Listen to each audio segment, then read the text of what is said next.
too much electricity this morning. This is a good time. We're having a lot of fun. I had to do a triple take. Ka-ching! Why?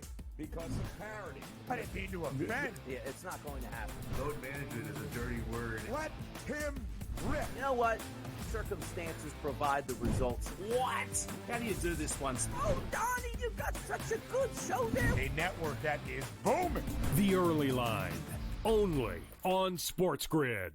The sharpest football contest show in the land, the Las Vegas Football Contest Show, focuses on Circus Sports Million, Circus Survivor, and the Westgate Super Contest, handicapping the games and releasing our contest picks every week of the season.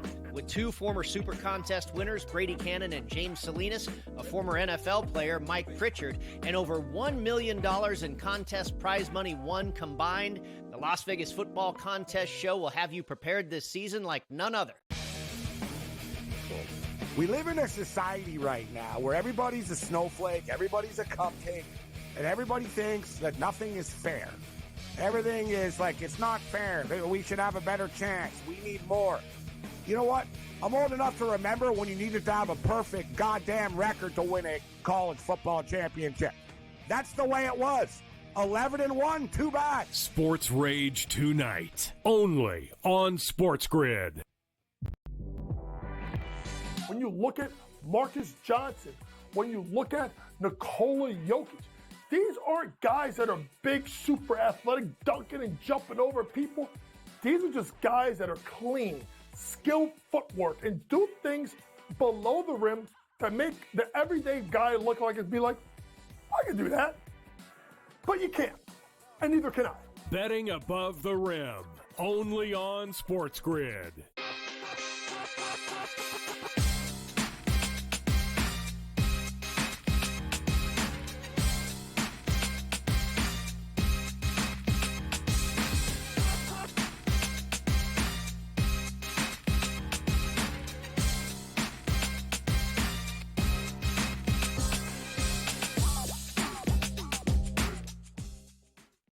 Welcome in, a very happy Friday to you. Game Time Decisions here on the SportsGrid Network. I'm Joe Raineri. Appreciate you stopping by as we are in the midst of a big next 48 hours, certainly when it comes to college football and bowl games. We have a baker's dozen that have been scheduled here over the next 48 hours. We've already have one bowl game in the books here today.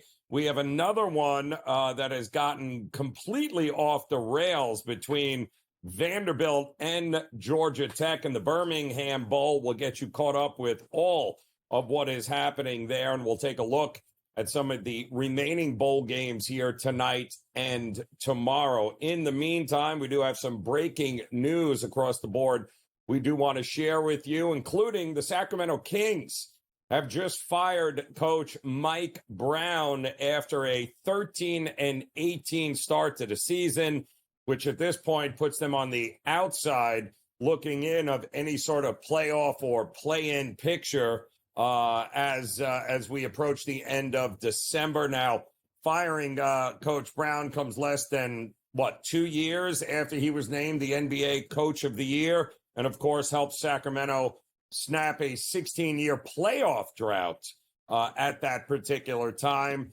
Doug Christie is reportedly set to be the team's interim head coach going forward. Brown, who became the Kings head coach right around the end of 2021, 2022 season.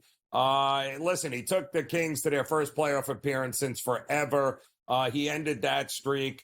But ever since then, it's just been a situation in which, Sacramento has regressed ever since that year there, and it has not been good. They missed the playoffs. They lost to the play-in round to the New Orleans Pelicans last year. And, of course, having the kind of firepower that they have right now on this team with Sabonis and company, not Fox, not being able to get off to a great start this year. Currently on a 5-game losing streak. They have lost 12 of their last 17 games and have a league-leading 13 clutch losses. And that's, you have DeMar DeRozan and De'Aaron Fox two of the best clutch players in the NBA. And the fact that, well, you're losing those kinds of games, not a great reflection there on the Sacramento Kings coach there. So it looks like they will be looking and heading in a new direction here. We are also have some sad news to report as we just learned that longtime broadcaster, one of the all-time greatest, Greg Gumbel, total trailblazing broadcast legend, has passed away at the age of 78 years old, losing a long battle with cancer. He was a college basketball fixture. He was host of college basketball on CBS. He has some of the most voiced iconic moments in pretty much all of sports here. And he passes away at the age of 78, spending more than 5 decades announcing and covering some of the biggest sporting events in the world. And he was just play-by-play in the NFL, NBA, Major League Baseball, and, of course, college basketball. He will truly be missed, but one of the all-time greatest when it comes to sports broadcasting there at the age of 78 years old. All right, coming up right now, well, let's get you caught up with what happened earlier today. Navy ends up in the Armed Forces Bowl beating Oklahoma. That's right. Navy beats SEC foe Oklahoma and 21-20 after Oklahoma scored a touchdown. And they needed an extra point to tie Navy with 6 seconds left. But Brent Venables, the head coach of Oklahoma, decided to go for 2 and go for the win. Ultimately, that didn't work out. Navy holds on to win 21-20. And thus, now Brent Venables clearly, from reports, on the hot seat at Oklahoma. Yikes. Not good. Reports coming that OU not happy, obviously, with a 6-7 season. And, of course, losing to Navy in a bowl game. That is not great at all. But that's what happens when you can't find a quarterback, and having 2 losing seasons in 3 years at OU. Yikes. Oklahoma last had one in 1998 under what was a terrible decade of football there in Norman, Oklahoma there for John Blake. And boy, that was just not a good situation at all. Now Venerables, you can't have 2 losing seasons in 3 years. This is not a program that is used to losing. And you remember John Blake was replaced by Bob Stoops, and thus the run of dominance began, and it head right into Lincoln Riley, of course, taking over the program and heading to and playing for national championships. That is what OU is used to. Hiring Brent Venables has been anything but spectacular here. So losing to Navy just culminates and understandably now puts him clearly on the hot seat. That will be a very coveted position if Oklahoma decides to move on from him. Vanderbilt currently taking it to Georgia Tech, 21-13. There are 1,000,001 flags in this game. These two teams do not like one another. They just ended the third quarter, and Vanderbilt in the red zone of Georgia Tech. Georgia Tech closed as a 3-point favorite in that game. Also, still to come here tonight, 3 more games, in fact, including the Liberty Bowl as in Memphis, where Texas Tech and Arkansas will be getting ready to kick off. That is coming up at the top of next hour. Texas Tech, Joey McGuire, the head coach there, going into this bowl game without his defensive coordinator, who was fired at the end of the year, or his offensive coordinator, for that matter, who just took the job at Florida Atlantic University, took the head coaching job there. However, Joey McGuire has been there and done that. One of the better coaches, certainly in the Big 12. Meanwhile, Arkansas doesn't have any scholarship offensive linemen left that aren't in the transfer portal or that will be playing in this, including all 4 of the wide receivers that took snaps this year. Both running backs also not playing. Not a good situation for Arkansas, which would explain why they opened up as a favorite and have quickly now become an underdog of almost a field goal. Washington State, also total debacle, getting 18 points against Syracuse. Why? Because Syracuse had one starter on both sides of the ball head into the portal. Everybody else for Syracuse that played this year, all starters, will be at this game. The same cannot be said for Washington State, who, quite honestly, I am shocked is even fielding a team to play in this game. But the Holiday Bowl will go on in San Diego, and Syracuse is laying 18 points. And finally, tonight, USC will be taking on Texas A&M in the Las Vegas Bowl at Allegiant Stadium there. And that should be a pretty interesting one with USC getting a field goal. We'll have much more on this game for you, plus all the other college football playoff news when Game Time Decisions continues here on the Grid.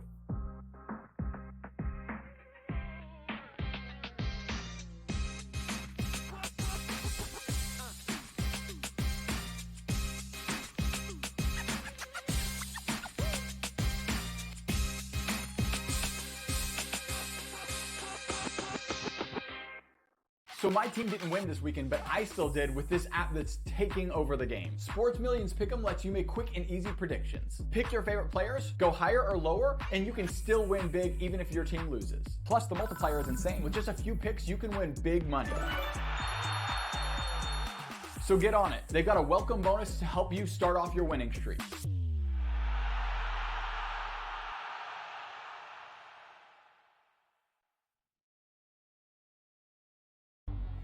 Two guys that can do it all. Too much electricity this morning. This is a good time. We're having a lot of fun. I had to do a triple take. Ka-ching! Why? Because of parity. I didn't mean to offend. Yeah, it's not going to happen. Load management is a dirty word. Let him rip. You know what? Circumstances provide the results. What? How do you do this once? Oh, Donnie, you got such a good show there. A network that is booming.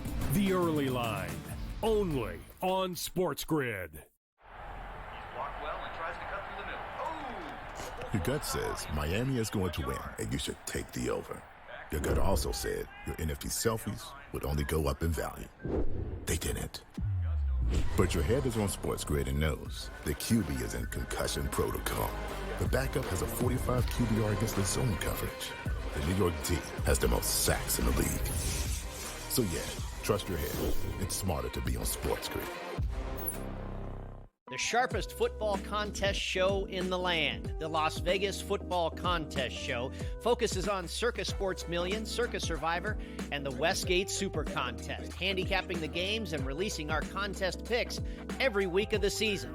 With two former Super Contest winners, Brady Cannon and James Salinas, a former NFL player, Mike Pritchard, and over $1 million in contest prize money won combined, the Las Vegas Football Contest Show will have you prepared this season like none other. It's a new era in CFP to start off this year, put on full display. My take on this game is simple. I know some people will be upset about it. Good riddance to the Pac-12. Can you do it in terms of the week to week to week? I don't see a pathway for this team to miss the college football playoffs. We want to make sure you have those best bets in the entirety of our betting cards. That was thinking! But he had that program was already going there! Only on SportsGrid.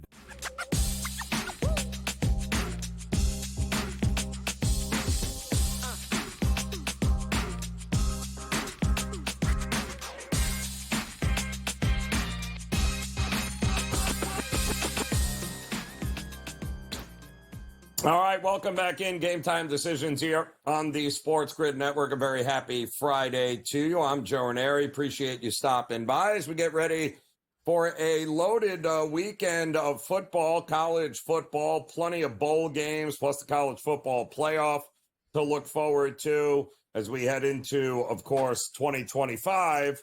And boy, there's going to be a whole lot of excitement there come for the bowl season and for the playoff there, January 1st and beyond, as the road to a national championship, well, it's getting smaller when it comes to the number of teams here. We also have Week 17 off and running, and it has not been great at all. If you are a fan of football, well, you're probably going, when does football get played? Because I haven't seen anything that resembles football on Christmas or last night, unless, of course, George Kurtz was on the over in that game last night, at which point there was really no need to watch it.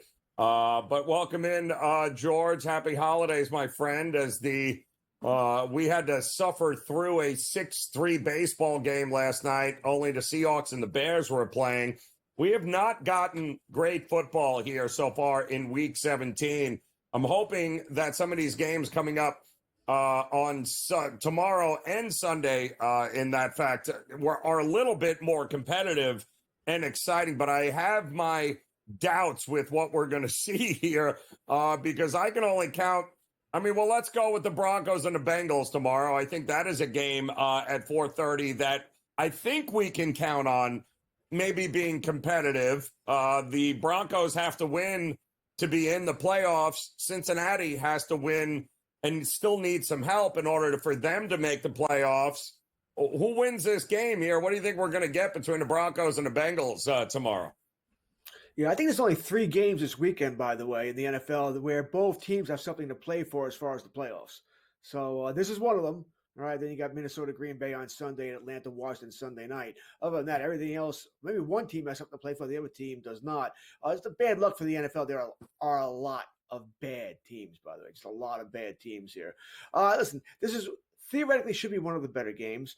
Assuming Cincinnati still believes, and they do have a shot, it's an outside shot. People think Cincinnati is the team that, okay, if they win out and the Broncos lose out, they get in. It's actually not true, all right? They're not the first team in line here. That first team in line are the Indianapolis Colts, all right? If Denver loses out and Indianapolis wins out, they get it, all right? And Indianapolis, by the way, plays the Giants and Jacksonville. All right, the Bengals are probably screwed no matter what happens here. That being said, they've been playing great. They've been the fun team, right? Joe Burrow, Jamar Chase, T. Higgins, and all that. So I think points will be put up. Not a whole bunch. I think we might get a game similar. Remember that Thursday night game that Denver played here against Cleveland, where Surtain played great, right? He shut down whoever was on his side. Judy did nothing when Surtain was on him, but when Surtain wasn't covering him, forget about it. Judy went nuts here. I think Jamar Chase will be in the same sort of situation here. Where, Burrow will find him no problem when he's lined up on the left side, but when up on the right side, not so much here. So I think, once again, I do think Cincinnati wins the game. Or I think they're playing slightly better than Denver right now. If it was in Denver, I might feel differently here. I do think we're going to get points score up on the board here, but it's not going to be a 31-28 shootout. I don't see that here. So give me the Bengals here. It's what I like best, and I will take Chase's props as well. I think Burrow and Chase are looking to set records. So we got another team that, hey, you win and you're in and it's done. You win the NFC West division as the Rams will be hosting Arizona, who is just absolutely terrible. Kyler Murray once again loses in December. This is a quarterback, Kurtz, that is 9-18 straight up in December and January in his career. And that includes, by the way, a playoff loss to guess who? Yeah, the Rams. And they have not been particularly close, either of these losses. He gets worse as the season goes on. Then there's no way after the letdown last week I can trust Arizona in this spot, especially when McVay is now 15-2 against the number in his last 17 December games. Listen, coach and quarterback matter, and that's one of the best combos right now with the Rams. Less than a touchdown. Are you buying the Rams here? I know some of you believe the Rams they'll win with division, right? They're not going to lose their last two. They'll win with division here, but I don't see them as being some kind of threat. I don't think they're all that great a team. This sort of stars and scrub team, right? You got Stafford, you got Kyron Williams, you got Puka Nacua, you got Cooper Kupp, and then very little else here. All right, I do think points are coming up on the board here. I think everything you said about Kyler Murray is true. Joe, I don't understand why they don't have designed runs for him, where he doesn't run the ball. I'm not saying he's got to run the ball every time. And I understand you don't want to be known as a running quarterback, but you have to run the ball. Josh Allen has designed runs. Lamar Jackson designed runs. Jaden Daniels designed runs, but Kyler Murray very rarely. I don't understand that. He and Marvin Harrison have not had that chemistry together, and that's hurt the offense here. I think Kyler Murray, as far as the Cardinals are concerned, gets one more year, and then he's done. they'll move on from him to get out of the contract. It's just not working. He hasn't been that quarterback. Other than 1 year, he just hasn't been that quarterback here. Yeah, I like the Rams tomorrow. 6.5, I do think is a lot to lay here, but I think the Cardinals are done. They're on the road here. I think they just want the season to end here. Their season ended last week with the loss to Carolina. So I think the Rams do take care of it. I probably like them better, Joe, shocking, in a parlay for me, or even if you want to take a teaser and get it down to a half, I don't mind that as well. There's certainly a plethora of games you can find this weekend, whether it be for me in the NFL or the NHL, to go with that teaser. So you've got on Sunday the Packers and the Vikings going at it. The NFC North has been quite the surprise this year here, where 13 wins for Minnesota, 11 for Green Bay, 13 wins for Detroit so far. Does Minnesota get its 14th win? Listen, I haven't given them their due all season long. Them in Pittsburgh, I've had my doubts on this. The series between these two teams usually is a split year after year after year. Minnesota won game one. That was the game where Minnesota crushed them in the first half, and then Green Bay crushed them in the second half, and Minnesota held on here. I think Green Bay splits. I think they win the game here. So I'm going to take the Green Bay Packers. I think points are coming here. I think Green Bay will try and keep the ball out of Minnesota's hands with Josh Jacobs. He'll be the focal point of that offense. And with no Jair Alexander for Green Bay here, hard to see Justin Jefferson not having a big game. Addison as well. Yeah, it's should be a fun one. That was flexed into the late slate of games, so that should be a lot of fun. George, here's to a Happy New Year, my man. We'll see you again, I'm sure, as Game Time Decisions continues on the grid.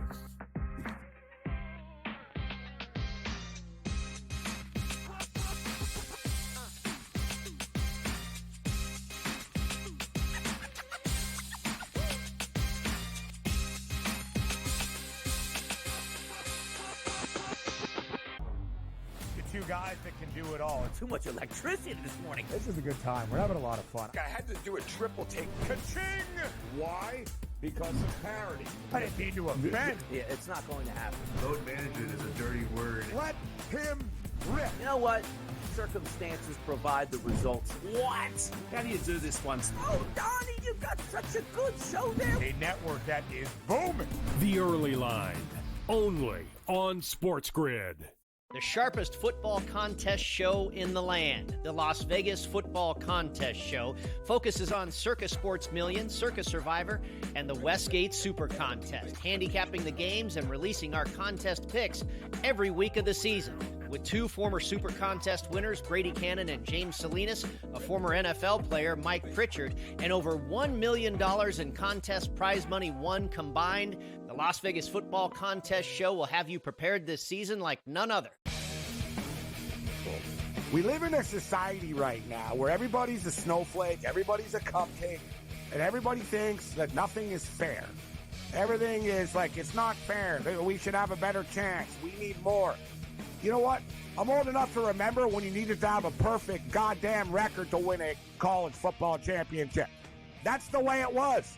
11-1, too bad. Sports Rage tonight, only on SportsGrid. When you look at Marcus Johnson, when you look at Nikola Jokic, these aren't guys that are big, super athletic, dunking and jumping over people. These are just guys that are clean, skilled footwork, and do things below the rim that make the everyday guy look like it'd be like, I can do that. But you can't, and neither can I.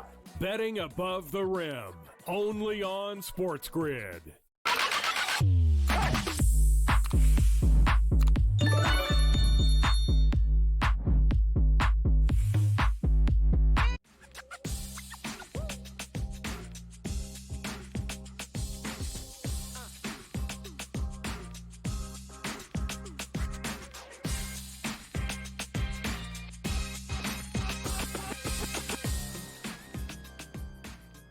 All right, welcome back in Game Time Decisions here on the SportsGrid Network. I'm Joe Raineri, and fire it up. The route is on in the Birmingham Bowl. Another touchdown by Vanderbilt, making it a 35-13 lead over Georgia Tech. Under 10 minutes to go in this one. And Vandy looking to start and finish the season with a winning record, 7-6.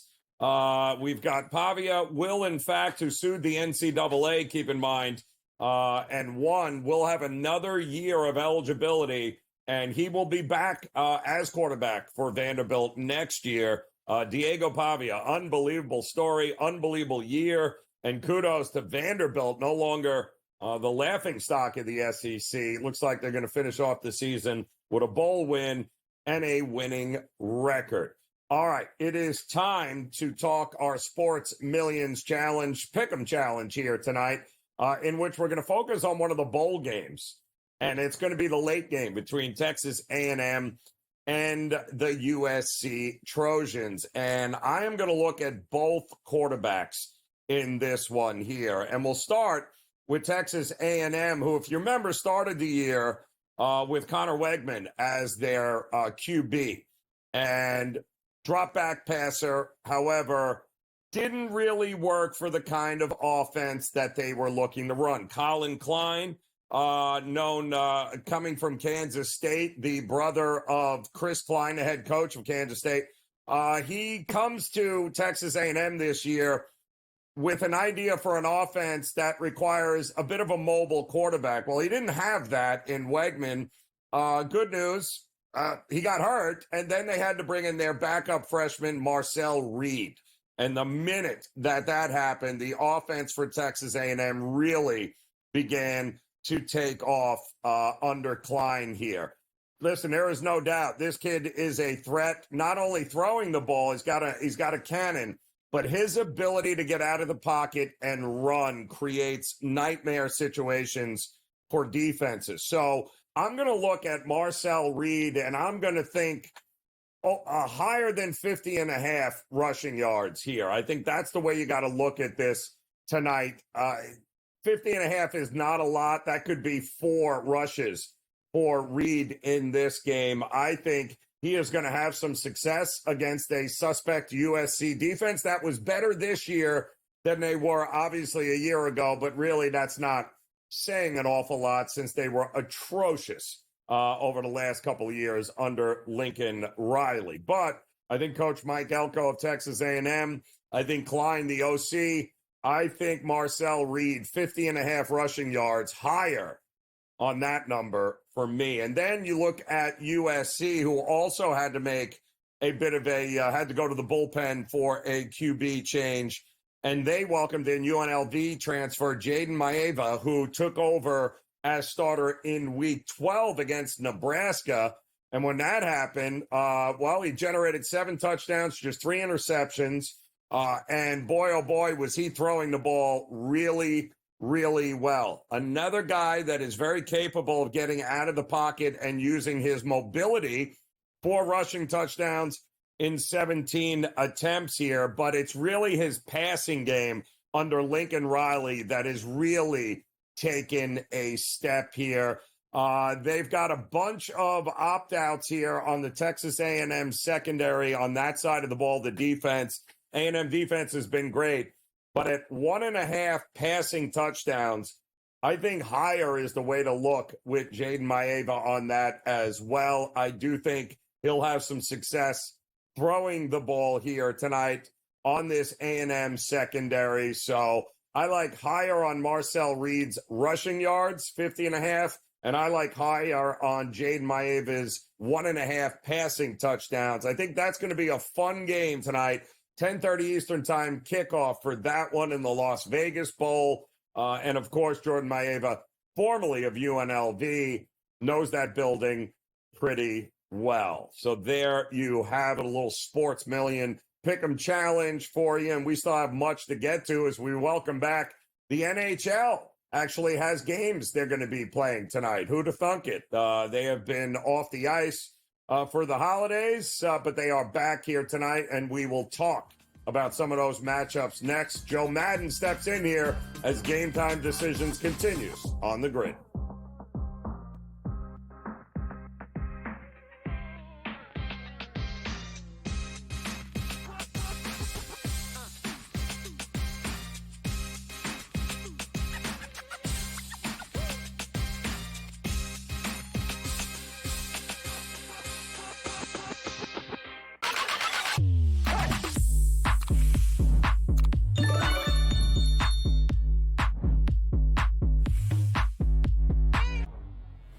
guys that can do it all. Too much electricity this morning. This is a good time. We're having a lot of fun. I had to do a triple take. Ka-ching!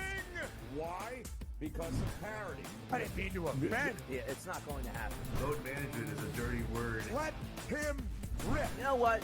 Circumstances provide the results. What? How do you do this once? Oh, Donnie, you've got such a good show there. A network that is booming.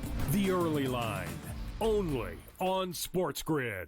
The sharpest football contest show in the land, the Las Vegas Football Contest Show, focuses on Circa Sports Million, Circa Survivor, and the Westgate Super Contest, handicapping the games and releasing our contest picks every week of the season.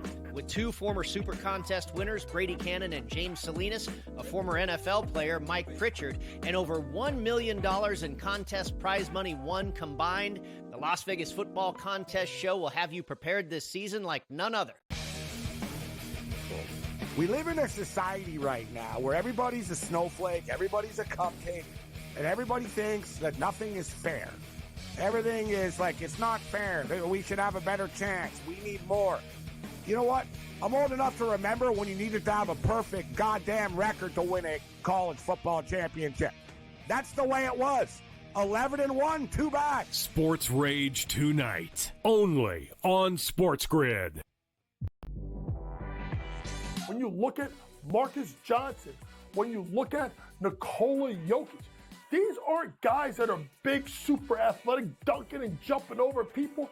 These are just guys that are clean, skilled footwork, and do things below the rim that make the everyday guy look like it'd be like, I can do that.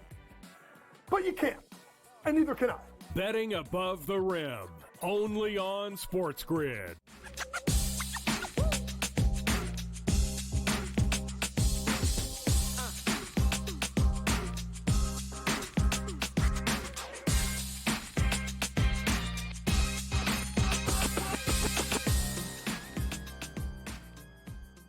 All right, welcome back in. Game Time Decisions here on the SportsGrid Network as we get ready for a whole lot of college football here. Still 3 college football bowl games coming up tonight. We got a decent slate in the NBA as they, of course, we all know the NBA season doesn't start until Christmas anyway, but pretty good slate of games there. And let's not forget, we welcome back the NHL tonight after a little break, and we welcome in our good friend Joe Madden in the house, who has been patiently waiting for the NHL to get back. And, well, they're back here tonight, Joe, with a nice slate of games. And I guess no better way than to have Toronto taking on Detroit coming up at the top of the hour here to be able to kick things off after this little vacation that they had. And what are we thinking about Detroit plus money here at home, welcoming in the, what was the Red Hot Maple Leafs? What do you think we're going to get here? Yeah, I like looking at these home teams coming out of this break, Joe. They haven't had to travel after the holidays. And let's face it, it's been a quick break for these teams. They played Monday night, the majority of them. No games Tuesday, no games Wednesday, no games Thursday, but out here on a Friday. So I look at the home ice advantage here for the Red Wings, and then you look at what the Red Wings have been able to do versus Toronto. They've won 5 of the last 7 meetings versus Toronto, and Toronto has the Washington Capitals on deck tomorrow back at home. I think this is a terrible scheduling spot at the end of the holidays here for them to come out on the road, go back tomorrow, play at home. I think the Red Wings with the plus money that you're getting on the money line just makes the most sense in this matchup. Yeah, didn't look great for Joseph Wall either. I mean, the last couple of games for the Maple Leafs, not good to say the least, but taking on Detroit here, and I'm with you on the scheduling spot. I don't think it's wonderful for them at all. What are we doing here with Columbus? The Blue Jackets taking on the Boston Bruins here. 14-21 on a season for Columbus. I like the price. What are we thinking we're going to do with them? Yeah, I love the price here as well. You look at the Columbus Blue Jackets. This team has played stronger at home than they have out there on the road, but Boston has really dominated this matchup, winning 4 of the last 5 games in Columbus and 8 of the last 10 overall. The thing here is, though, I'm looking for one player to really step up. It is Monahan's 800th game out here tonight, and I do think he'll be a difference maker. I also don't trust Swayman in net. Swayman's had so many struggles this season, and I know Elvis doesn't have great numbers either, but I do think Columbus at home, just with how they've been performing as of late, their ability to get those goals on the board, they're going to score on Swayman. So their team total is 2.5. You're going to have to lay the juice on the 2.5 at -130. If you can ult it on your book over 3.5, I would be looking at that, Joe, and getting that great plus money. And one thing I forgot to mention with Detroit as well, you got the fired coach system. They fired their coach yesterday. Canadian Boxing Day down there. I still don't understand why you guys don't have a holiday on the 26th, Joe, but the coach was fired. We got a new coach in there. It gives the Detroit Red Wings even more ability to get that win.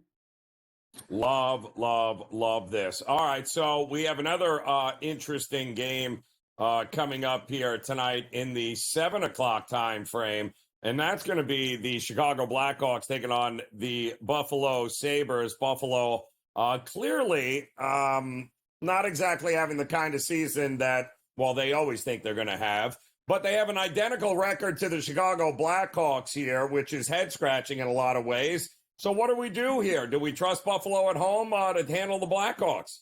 Yeah, I think you really have to. You look at the Buffalo Sabres, they did break that losing streak in their last game out versus the Islanders. They got a nice big win, 5-1. So they were able to lock down on the defensive side, as well as step up offensively. You look at this game here versus Chicago. I'm a little leery of taking the full game to the over because we know the Chicago Blackhawks in some of these games, Joe, just can't find the back of the net, even though they have playmakers in Connor Bedard, Bertuzzi, Teravainen. So I look here and I just want to isolate the Sabres. I think the Sabres team total over 3.5 at +118. Definitely worth a look. Peter Mrazek coming out here for Chicago. I think they're going to be able to score on him, but I think they are able to score fast and early in this game with that urgency. They know they can't allow momentum to leave them. They need to get up in that first period. I'll look at them in the first period on the puck line, laying a half a goal. We're getting great plus money with that at +146. So I need them to come out strong. They need to come out strong, and I just think at home here it's a perfect opportunity in that first period. Another big a good one here tonight with the Devils taking on the Carolina Hurricanes here. It feels like a great goalie battle here tonight. It's a low total. It was 5.5, but Markstrom and Drysdale. What are we doing here in this one? Are we trusting that we can keep this low scoring enough and the Devils steal one, or do we think Carolina gets it done on the road? I just can't trust Joe. Carolina out there on the road, they've been so inconsistent. Now, the last meeting between these two, the Devils were able to get the 4-2 win. That was back in November, and Carolina really had owned this matchup in the 6 prior, getting those wins. But again, I look at the Carolina Hurricanes coming out here on the road with their struggles. They're 1-5-1 on the road in their past 7 games. This is not a team, even with that slight plus money that we're getting with Carolina, that I'm willing to lay here. Jacob Markstrom has been so phenomenally hot in goal for the New Jersey Devils. I just can't bet against him. I really do think this is a 3-1 or 3-0. He could get another shutout style game in this one. So for myself, it's the Devils at -128 on the money line, but I wouldn't hate it sprinkling on that puck line. I sprinkled a little bit, laying the 1.5. You're almost getting 2-1 to your money for the New Jersey Devils. And I do think 3-1, 3-0 game, Joe. I like the way that I like that how you're going with that one, Joe. I'm also looking forward once again to this one with Minnesota and Dallas, Joe. This one 8 o'clock Eastern time. The puck will drop in Dallas. Are we thinking they hold serve at home against this Minnesota team? Yeah, again, we've got 2 great goaltenders. We look at the Minnesota Wild, Joe, and this is a team that is so strong defensively, but they have had those struggles as of late, allowing more goals than we would have expected. Now, Gustafsson in net tonight, he really needs to come out nice and strong. Overall on the season, he still has a .921 save percentage. Jake Ottinger on the other side here for the Dallas Stars. I like what Jake Ottinger has been able to do game in and game out for this team. He's a more reliable goaltender for me. And then we look here at the Minnesota Wild. They have struggled versus Dallas. They've lost the last 6 first periods versus the Dallas Stars. And we look at the Dallas Stars, they've won the last 7 meetings. So I do think Dallas is the right play. If you want to take them just in the first period on that puck line, laying a half a goal, that's coming in at plus 154. Or the Stars in regulation, the regulation bet coming in at minus 110. I think you're safe to look at this one just to stay under that total because I don't see a whole lot of scoring. I do think the Wild know they have to fix these defensive issues. Gustafsson knows he has to be stronger in net. And the last time we saw these teams play, it was a 2-1 win here for the Stars. I think we have a pretty similar one. I would expect overtime. We know we have goal scorers on both sides. Kaprizov's so strong for the Wild, but I do think defense and goaltending leads this one, Joe.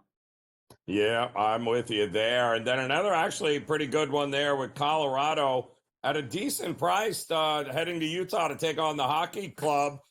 Colorado ended this break with a nice little streak there. I think they won, 4 out of their last 5. But Utah hasn't necessarily been bad either here. What do we think we're going to get in this one? Is good enough price to back Colorado here, or are you sticking with the home team? Oh, this is going to be an interesting one because Blackwood just signed a 5-year deal here with the Colorado Avalanche. I love looking at a goaltender when they come out. I had originally loved the value on Utah here at home, but I just can't get there. This team, though, was coming in to this game playing their best hockey of the season before the break. So give me this one just straight to the under, Joe. I think we've got a strong defensive one here. You got a total of 6.5. I think Colorado ends up getting it done.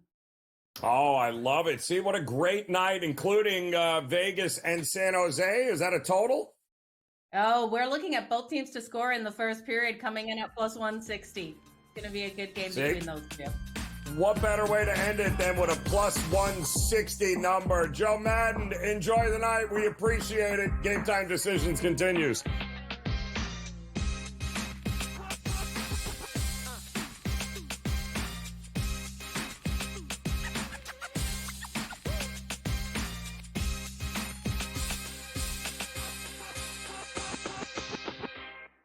Anyone that's been to a sporting event, the atmosphere before a game, I think Game Time Decisions has that same exact atmosphere. This is our arena. This is what we do. There is going to be an energy to Game Time Decisions that you will feel night in and night out. The excitement you get when you lock your bets in, when you're figuring out what you want to do, we can zone in on the biggest games each night. I want this to be the place that people come to before the games start so they feel as ready as possible to lock in their cards. We are going to hit every single one of those markets that you need to know about. We're going to go through every single thing, and I've got a great team behind me that's going to help me get the job done. There is not going to be a better place, I promise you, than Game Time Decisions to get that new information, react to it, and be able to then bet accordingly. We will have everything at our disposal, and we will use that to our advantage. I'm Kevin Walsh. Tune into Game Time Decisions from 6 to 8 p.m. Eastern on SportsGrid. Your gut says Miami is going to win, and you should take the over. Your gut also said your NFT selfies would only go up in value. They didn't. But your head is on SportsGrid and knows the QB is in concussion protocol. The backup has a 45 QBR against the zone coverage. The New York D has the most sacks in the league. So yeah, trust your head. It's smarter to be on SportsGrid.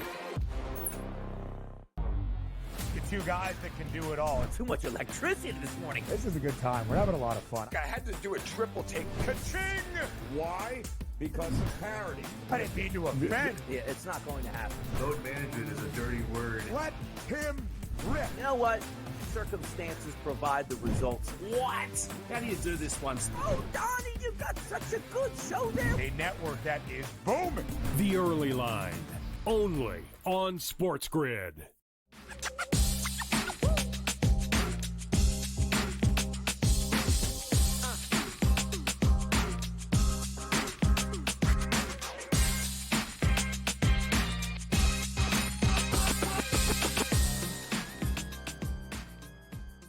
All right, welcome back in Game Time Decisions here on the SportsGrid Network. I'm Joe Raineri, and wouldn't you like to just add insult to injury, as it's not bad enough Georgia Tech getting absolutely waxed in this game by Vanderbilt. in the Birmingham Bowl, but with 7 minutes left to go in a 35-13 game, now they've got to go wait in the locker room because they're in a weather delay. So they can't even get out there and just hurry up and finish the game and move on. They'll have to suffer trying to figure out where it went all wrong here, as Vanderbilt easily in front in that one with about 7 minutes to go, 35-13. Plenty more going on NFL fields coming up this weekend, week 17 of the NFL, with some intriguing matchups here. Brady Cannon stepping in, getting himself all ready for this week 17, which is interesting, Brady, given the fact that we have not gotten, well, any quality football here. To be on such a stage and have primetime games and the whole world watching on Netflix and Christmas games, and then last night, a Thursday night game, and oh my word, this could not have been three worse games that we were to watch here.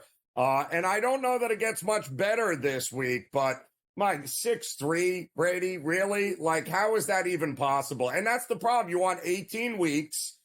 Don't be shocked when the last couple of weeks, Brady, may be just a handful of games worth watching, but everything else, wow, it's been a rough watch here the last couple of days. Oh, there's no doubt about it. A bunch of coal in your stockings is what the NFL was over the past few days. Yeah, the Chiefs and the Steelers was decent for a minute, but never really Pittsburgh had a real threat going in that game. Obviously, Baltimore and the Texans was super ugly. And then you mentioned the Seahawks and the Bears. First of all, I was kind of interested because I walked in a little bit late into that game. I think I walked in right around halftime or so. But at the time, there were 45 entries left in Circa Survivor, and 20 of them were on the Seahawks. That was the most popular pick in that isolated, Christmas Day week, if you will, when you only had to pick, or you had only a choice of 3 games. And here I'm looking at Seattle up 6-3, and the Bears seem to be threatening every time they got the ball. And I'm like, wow, some people are really sweating this game. And then I didn't realize until after the fact, but that game was a shutout. There was not a single point scored in the second half. Not only was it 6-3, but it was only 6-3 for half the game. That was awful. That was. I think that was a tip of the iceberg, or that one took the prize there as far as the worst one. I don't know if it was that one or the Texans and the Ravens, but it was pretty bad last night, Joe. And as terrible as it is, you had 6 people you mentioned left in the big survivor pool who were on the Bears, and quite honestly, they had a chance. They were forced to have to watch that game, Brady, because they were driving the Bears until, of course, he threw the interception, Caleb Williams. But I mean, my goodness, I guess you got to take a risk. But wow. Unbelievable how that game ended as usual, and forcing people to have to watch it. And I don't know that it gets any better tomorrow as New England is hosting the Chargers. And I know New England was very close last week to beating Buffalo. They gave them a run for the money. But I mean, come on here. If we're going to take the Chargers seriously, this game shouldn't even be close tomorrow, right? But the number tells us, what is it, 4.5, Brady? It's telling us that maybe New England's got a puncher's chance, but I don't think so. Yeah, I actually like the New England side, and you're very familiar with this scenario when we get to the second to the last week of the NFL season. Week 18 is always screwy because teams are resting starters and stuff like that. You might have some situations next week where we can play this angle as well, but you have teams in must-win situations taking on a team that has nothing left to play for, and I like to play on those teams looking to play spoiler. Now, this is not technically a must-win for the Chargers, but it might as well be. They can actually lose this game and win next week, and I believe still make their way into the playoffs. And it is a division game on deck next week with the Raiders. So this one seems like a possible look ahead on the road at Foxborough, laying points. J.K. Dobbins is going to be back, but how effective is he really going to be? We've seen the Chargers get real loose and leak some oil here in the second half of the season. And going into next season, Gerard Mayo, he's been extended. He's told that he's going to be back next year. You've got the quarterback, Drake May, that I think they found a real nice piece there. I think this team has some positivity in the locker room and going into the offseason with some things that they can kind of hang their hat on a little bit and say, you know what, it wasn't that bad. And I think they're playing hard. I think last week was an example. So I expect them to be competitive in this game. I just think it's a little bit of a tough spot for the Chargers. There's literally 80 or 90% of the bets, Joe, are on Los Angeles here. And you know what that always adds up to. So I just think it's that classic situation where the general public is expecting that team that must win to win. And I say, if you must win, you must not be that good, or you wouldn't be in this situation. The Chargers are pretty good, but I don't know if I want to, just hand them this game to win by 5 or more points. Yeah, I know. The only problem that I have, Brady, is that in any other year, I would be like, oh, absolutely, New England. But we have not seen chalk win at this rate in an NFL season, my friend, the public is cleaning house on these games, Brady, and I don't know how to explain it. Is it an anomaly? What are we missing here? Are we just looking at this wrong? Yeah, good question, man. I mean, I know sports books out here in Las Vegas, and I believe across the country, lost in the month of October. I mean, certainly they typically don't have losing years. Sometimes they will have losing months. Obviously, sometimes they have losing Sundays. But for an entire month of October, that's pretty rare. And yeah, you attribute it to all these favorites winning, and you can kind of coincide it with Circa Survivor, where we haven't had a lot of carnage in a while because the favorites are coming through. Yeah, finally, after none of them came through early on in the season here. So it'll be interesting to see how it finishes up this week and next week. But we got 2 more important games tomorrow I want to talk about with playoff implications. We'll do that when Game Time Decisions continues on the grid.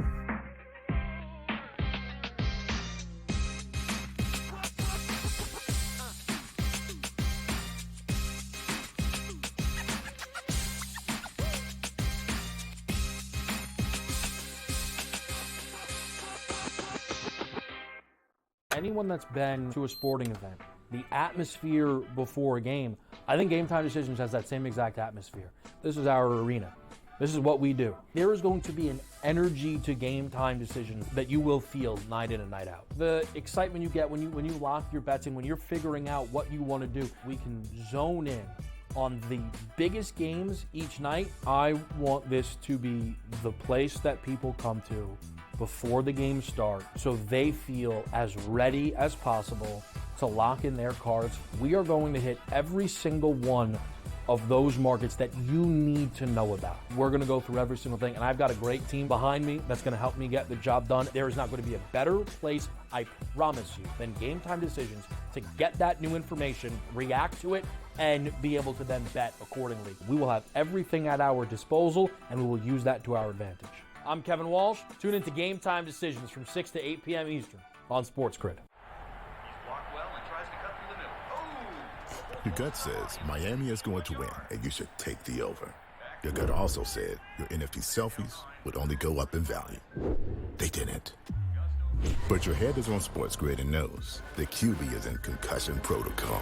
The backup has a 45 QBR against the zone coverage. The New York D has the most sacks in the league. So yeah, trust your head. It's smarter to be on SportsGrid. The 2 guys that can do it all. Too much electricity this morning. This is a good time. We're having a lot of fun. I had to do a triple take. Ka-ching! Why?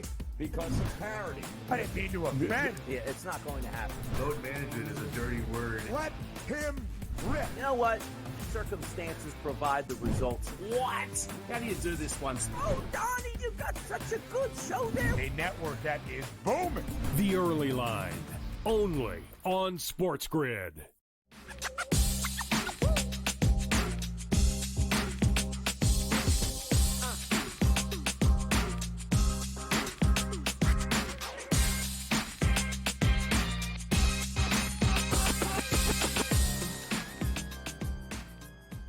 All right, welcome back in Game Time Decisions here on the SportsGrid Network. Joe Raineri joined again by Brady Cannon as we are getting ready for hopefully a few more competitive games in the NFL than what we have seen thus far in Week 17. And Brady, we got two more tomorrow that have some playoff implications, obviously. The primetime game, I believe, is going to be Cincinnati at home taking on the Denver Broncos, who, listen, they control their destiny, right? Which is all you can ask. Denver, win a game and you clinch, you're in, no problem. Cincinnati's still going to need some help, but they too have to win their games, otherwise it won't matter. I don't like what I've seen from Denver, especially the defense over the last month. Burrow, what else can you say? The guy's going to show up in primetime. You know it's going to be a fun one here. How you leaning in it? Yeah, I think this is a stay away for me, Joe. And to your point, I think it's a fun one that you sit back and watch and enjoy. We know Cincinnati's offense is very, very good. I think they can produce against anybody. You're right about Burrow. He's been absolutely magical. Now, we know this Denver defense is also very good, but I don't think they want to get in a shootout. I don't think they can trade points with Cincinnati. They're a young bunch, too. And how much, how often or how much in the past have these guys been in this situation? Nobody, if you're a Denver Bronco in what, 15 years or something like that. The lone veteran on the Denver Broncos with any sort of experience is their coach, Sean Payton. And I think he's done a heck of a job, and I think he'll have this team ready. If I had to bet it, I'd take the hook. There are some threes in the market with juice on the favorite. I have seen some stores move back down to just 3. So, it shows that maybe some money's coming in on Denver here. And we talk about these must-win scenarios where, you have these teams with the pressure of having to win. Maybe the number in the market is a little bit elevated because the bookmakers know that those teams are typically going to get all the action. Well, in this case, both teams must win. So I don't really have a take on this game other than the 3 and a hook looks a little more attractive to me than laying it. I think that game there will live up to the hype. I'm not sure this Rams Arizona game is going to be anything other than a blowout. Rams, of course, controlling their destiny as well. Win, you're in. They have owned Arizona. I love McVay and Stafford in December. They know how to close teams out and close games out. I don't trust Kyler Murray or Arizona. It feels like a blowout. What do you think we're going to get? Yeah, I think you're running down the same line as me, Joe. And I don't know if I'm going to play the game. It's a lot of points. And again, we talk about these numbers being elevated on the must-win teams. And so I think the line is a little bit elevated. But I can't back Arizona here. I'm going to go against my theory of, going against must-win teams, playing a team that has nothing else to play for. And that's exactly the scenario here. But I'm with you. Kyler Murray has looked to have, kind of regressed, recently. Ever since they lost that game to Minnesota that they should have won, it just doesn't look like they've been right, even though they dominated the New England Patriots a couple weeks ago. I don't think they've been as good as they were, just a couple of months ago. They looked like a team that was possibly going to win the NFC West division, but they've fallen off. And when you don't have James Conner, when he's banged up, listed as questionable, they're missing 2 offensive linemen. I just can't go to the well here with going against the must-win team. I'm with you. I think the Rams probably handle this one. Yeah, it would not shock me. Again, 9-18 straight up in December and January is Kyler Murray in his career. That is not the mark of a quarterback I want to get behind in this spot. Also, what are we going to get, you think, on Sunday night? Another game, a lot of implications. Washington taking on Atlanta. I'm worried this could be Washington left it all out on the field there in that comeback win against Philly. Atlanta with a rookie quarterback, do we trust them? I'm with you, Joe, that I think this is a possible letdown situation for the Commanders off of that incredible victory. And I thank them for that win last week. I was on Washington last week. I like to be on them when they play a division game, Joe, and I like to be against them the week before a division game. Dan Quinn, their head coach, extremely good against the division, not good the week before playing a division game. So I would have to go against him here just based on that theory, along with a possible letdown. Even though it's under the bright lights of prime time, sometimes that'll negate a letdown. But I'd have to take the points. Not that Washington won't win, but I'd have to take the points. And again, both of these teams in must-win situations, so there's no angle from that regard. Yeah, Brady Cannon, always a pleasure, my man. Enjoy the games. Have a happy new year. Game Time Decisions continues on the grid.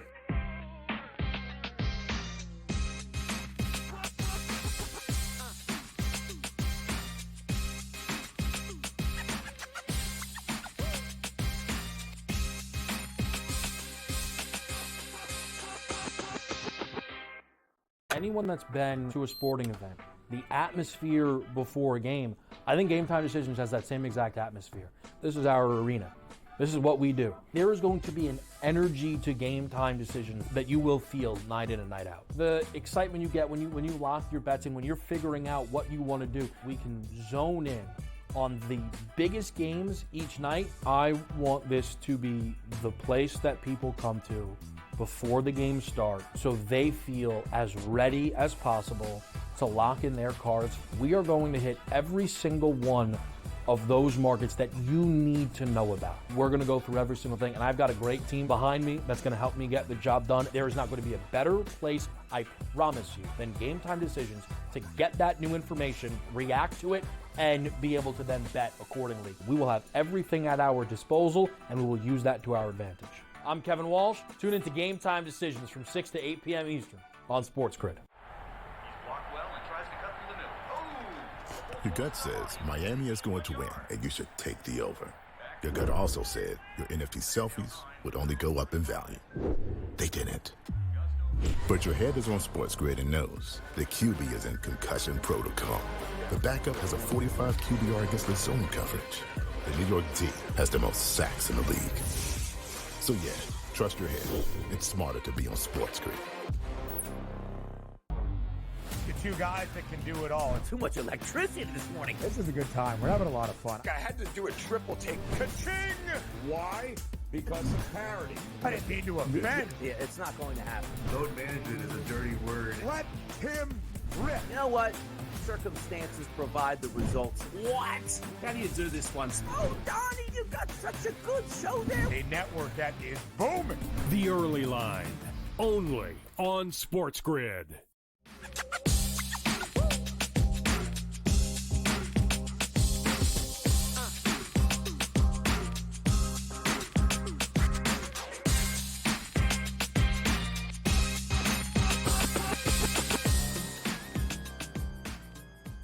All right, welcome in Game Time Decisions on this Friday on the SportsGrid Network. I'm Joe Raineri. Appreciate you stopping by as we've got plenty going on here tonight, plenty going on this weekend. We welcome the college basketball back, of course, tomorrow. Great slate of hoops action there. We've got plenty of bowl games, NFL Week 17, NHL back, and the association, and nobody better to talk to about the NBA than the coach, James Young, hanging with us here. And we got a lot to get to here, Coach, including some breaking news in Sacramento. But the Knicks are about to take on Orlando. Let's cover this game here quick. Magic getting 6.5. They barely lost to the Heat last night. Knicks coming off of that come-from-behind win against San Antonio on Christmas. Not that you would remember that, but what are you thinking about this game here, Coach, tonight?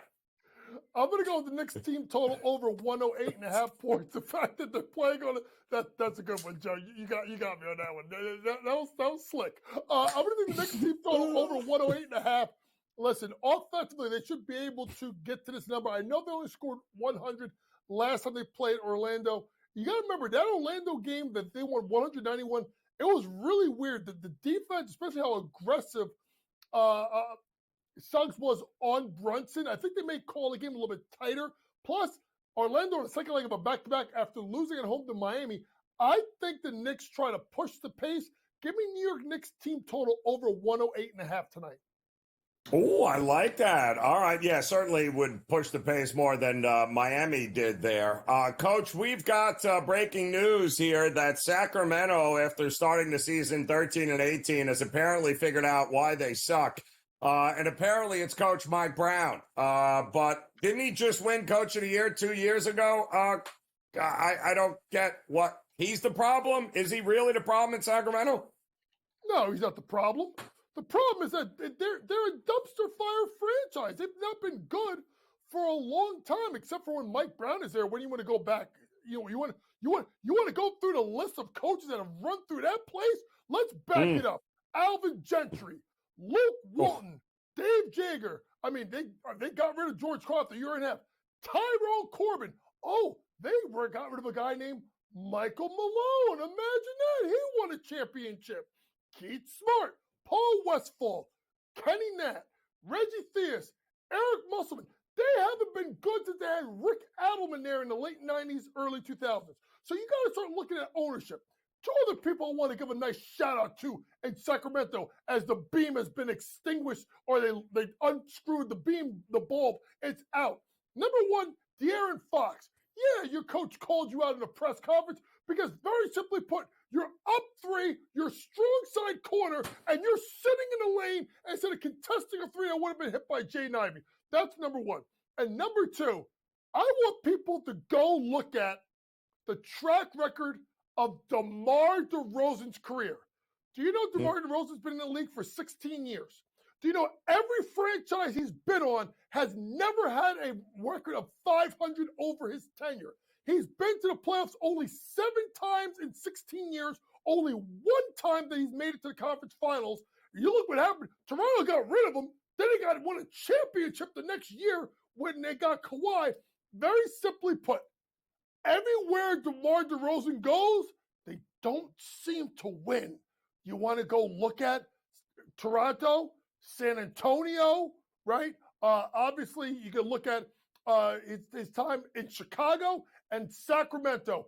Losing career record in the playoffs and a losing career record in every organization he's been a part of. Maybe it ain't Mike Brown. Maybe it's some of your players.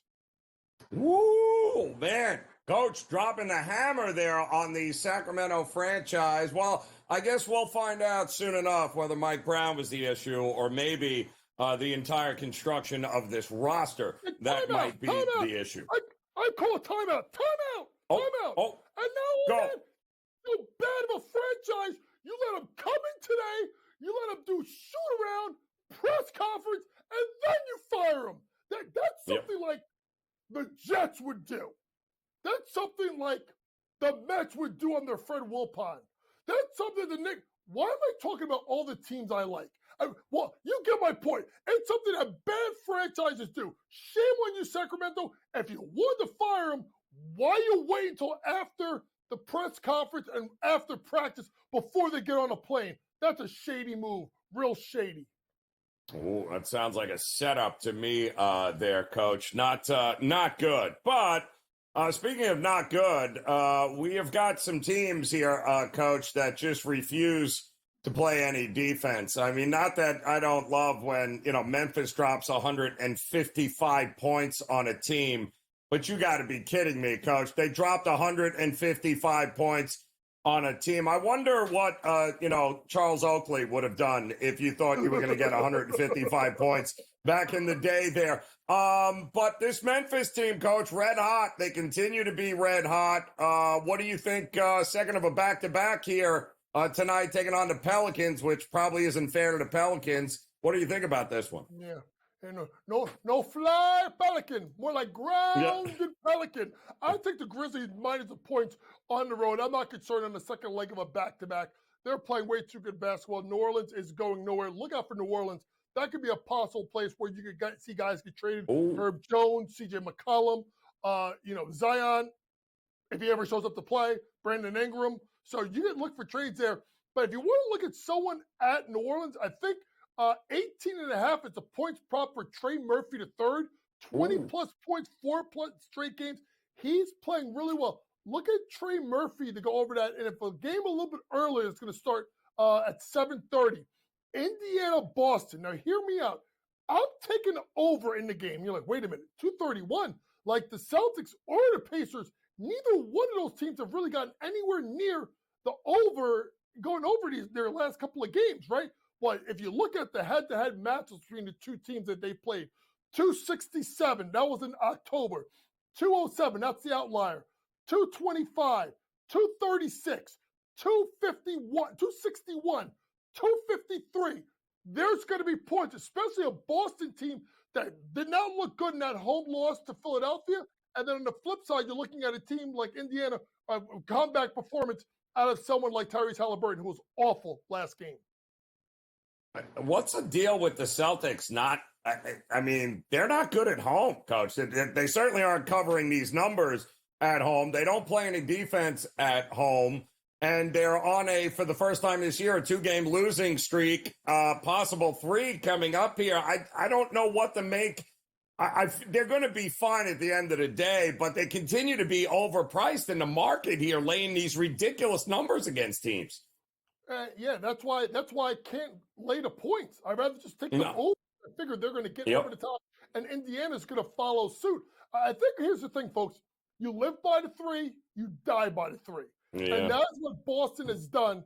And they, as much as they shoot the ball well from 3, and they outshot Philadelphia last game, they let Philadelphia make way too many threes, shooting at over 40% from three-point land. Boston's got to defend the three-point line a little bit better than what they're doing. And here's the thing, folks. If you want to look at, like, the Eastern Conference, they're still minus money. I'm telling you right now, Preston's going to kill me. I still think it's a pathway to the Knicks, because if you beat Boston, you just got to contest that three-point line. I think there's still money to be made fading Boston at home with these big numbers, Coach. I'm with you here. Maybe just the totals, and we'll be good to go. It's nice for you to wake up from the nap, Coach. Always a pleasure to see you. Game Time Decisions returns. Night.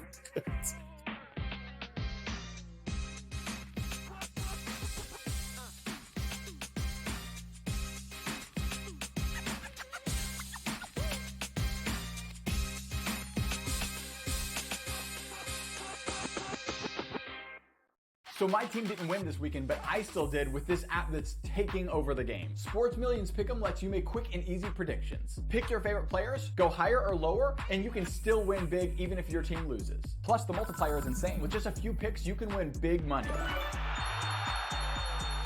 So get on it. They've got a welcome bonus to help you start off your winning streak.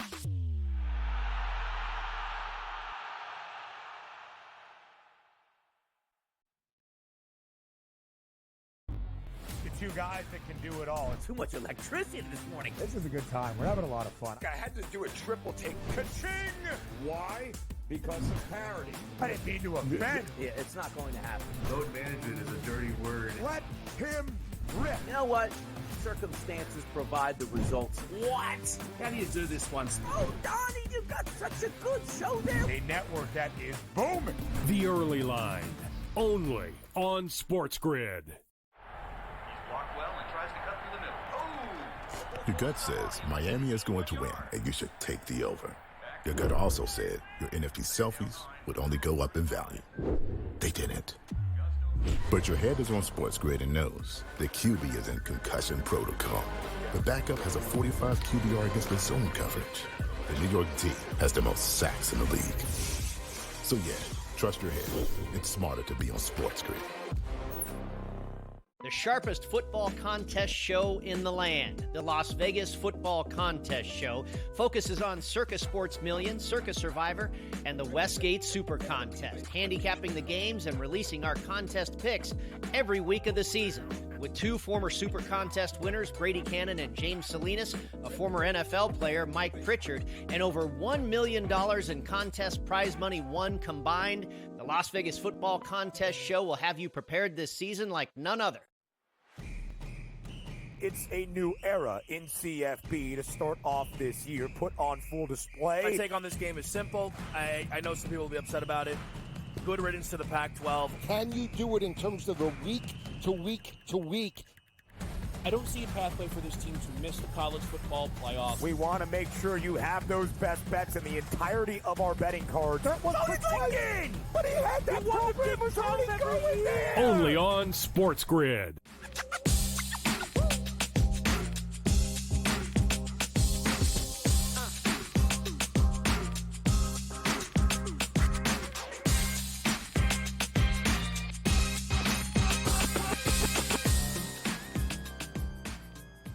All right, welcome back in. Game Time Decisions here on the Sports Grid Network as we get ready. A loaded slate here tonight across the board. We've got our third bowl game of the day underway right now. Arkansas taking on Texas Tech in the AutoZone Liberty Bowl here.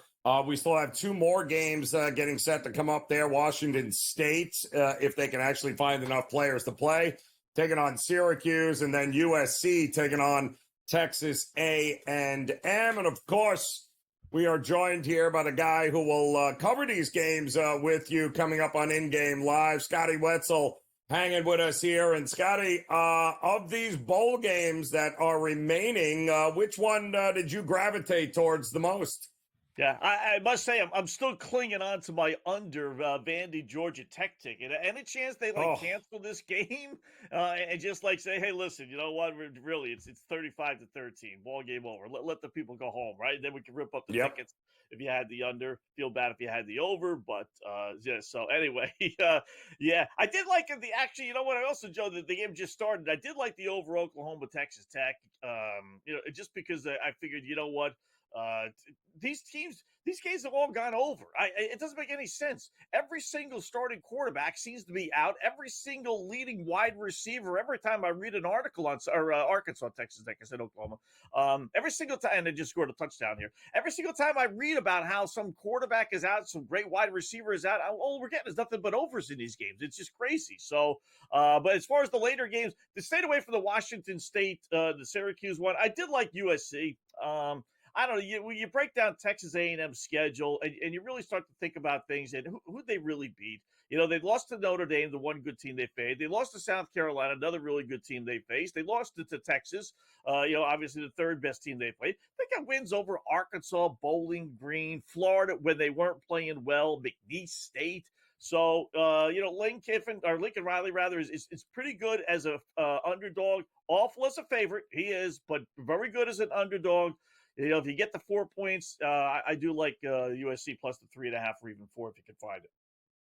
Yep, that's the late game here tonight, the Las Vegas Bowl there. And hey, listen, at least we get both starting quarterbacks in that game as well there for USC and Texas A&M, which should be a fun one here. We do have plenty of NBA action here tonight coming up, Scotty. Knicks on the Magic just tipping off, but we got the Pacers and the Celtics coming up at the bottom of this hour. Were you leaning? I don't like the Celtics at home. They're always overvalued. They're always double-digit favorites, and they're not covering these games here right now, Scotty. Yeah, they really aren't. I used to play them at the beginning of the season, and then, a couple of times getting a bit with that is just like, you know what, you can't do it. Because they're laying double digits, Joe, every single game. I mean, even on the road, they're laying double digits. It's amazing, and they'll have one of those 140 to 110 performances. You think, okay, the Celtics are back. They're starting to play. But in reality, that's been far and few between. So I go with the over, especially when these two teams get together. I just still think back to the Larry Bird connection. It's been 5-1 over their last 6 meetings. Celtics do score, especially at home. Indiana's not nearly the crazy team they were like they were last year. I must admit that. They've come back to the pack a little bit. But 230.5 on a Friday night, at Waterhouse, TD Waterhouse. I was going to say the Boston Garden, but I think we're going to get some points again tonight. So I will go over the 230.5. We saw the Timberwolves finally figure it out there against Dallas on Christmas. Good win for them. Now the Rockets on the second of a back-to-back. They handled business last night against whatever that is with the Pelicans. Laying a point here at home at the Toyota Center.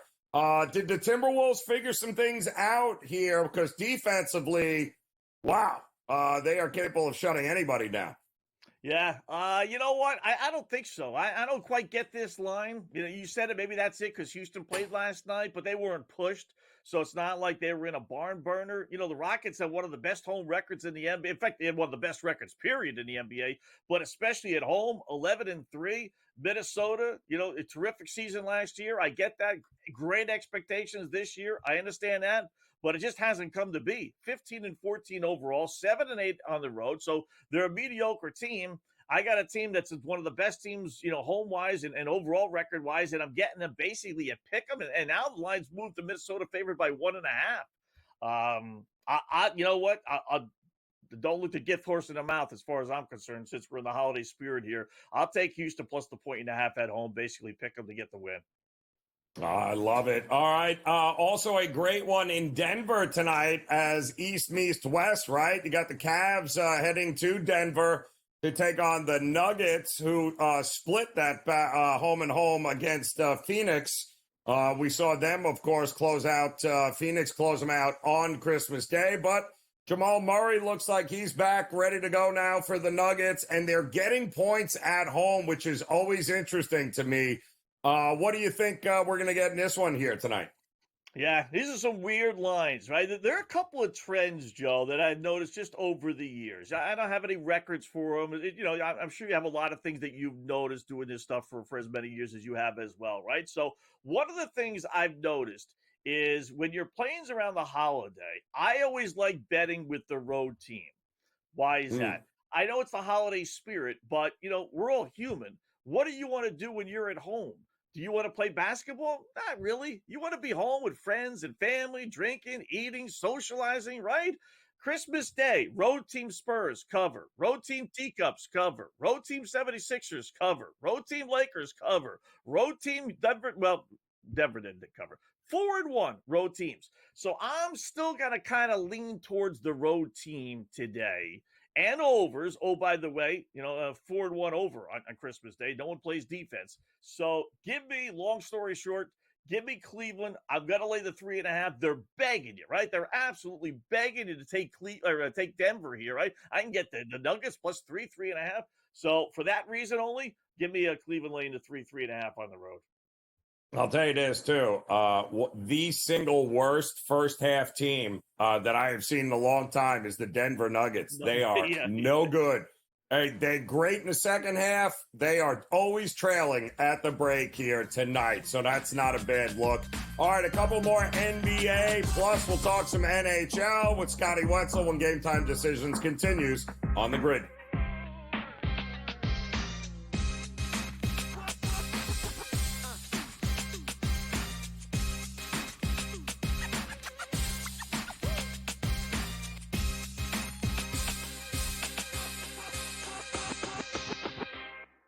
Anyone that's been to a sporting event, the atmosphere before a game, I think Game Time Decisions has that same exact atmosphere. This is our arena. This is what we do. There is going to be an energy to Game Time Decisions that you will feel night in and night out. The excitement you get when you lock your bets in, when you're figuring out what you want to do, we can zone in on the biggest games each night. I want this to be the place that people come to before the games start so they feel as ready as possible to lock in their cards. We are going to hit every single one of those markets that you need to know about. We're going to go through every single thing, and I've got a great team behind me that's going to help me get the job done. There is not going to be a better place, I promise you, than Game Time Decisions to get that new information, react to it, and be able to then bet accordingly. We will have everything at our disposal, and we will use that to our advantage. I'm Kevin Walsh. Tune into Game Time Decisions from 6 to 8 p.m. Eastern on SportsGrid. Your gut says Miami is going to win, and you should take the over. Your gut also said your NFT selfies would only go up in value. They didn't. But your head is on SportsGrid and knows the QB is in concussion protocol. The backup has a 45 QBR against the zone coverage. The New York D has the most sacks in the league. So yeah, trust your head. It's smarter to be on SportsGrid. The two guys that can do it all. Too much electricity this morning. This is a good time. We're having a lot of fun. I had to do a triple take. Ka-ching! Why? Because of parity. I didn't mean to offend. Yeah, it's not going to happen. Load management is a dirty word. Let him rip. You know what? Circumstances provide the results. What? How do you do this once? Oh, Donnie, you got such a good show there. A network that is booming. The Early Line, only on SportsGrid.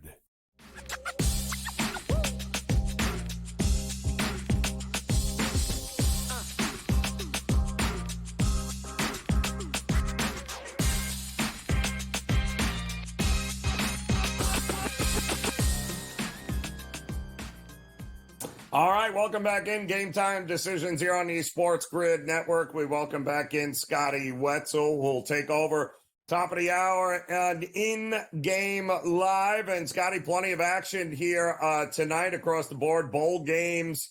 We've been talking NBA. A couple of other interesting games, certainly late night. You know, you got two games, Scotty, where I always love this.